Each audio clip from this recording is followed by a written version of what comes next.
What about Southeast Asia then? You just mentioned. What are the hotspots in Southeast Asia for this kind of stuff? Yeah, so I personally haven't been to Southeast Asia, right? We work with local lawyers and accountants, and part of our team actually spends a lot of time in Southeast Asia. I'm more focusing on the LATAM side, but basically you have a number of countries in Southeast Asia that have territorial tax regimes, right? So Malaysia, Philippines, if you're a non-resident. So these countries, they don't tax for foreign sourced income. Thailand famously also had a regime like this with a bit of a twist, but they ended it this year. So from now on, Thailand is actually taxing global income. But for a long time, it didn't, right? As long as you kept the income outside of Thailand. Is that a trend, the taxing of global income, do you think? Like, is there anywhere where it's being rolled back, for example? I don't see it. That's the thing, right? There's a lot of things that once they're done, it's extremely hard to undo.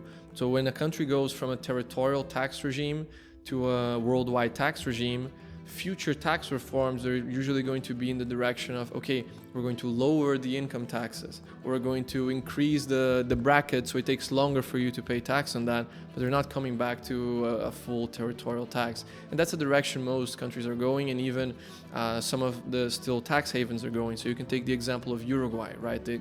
They over time, they've increased the number of restrictions on the territorial tax regime. They still have a mostly territorial tax regime.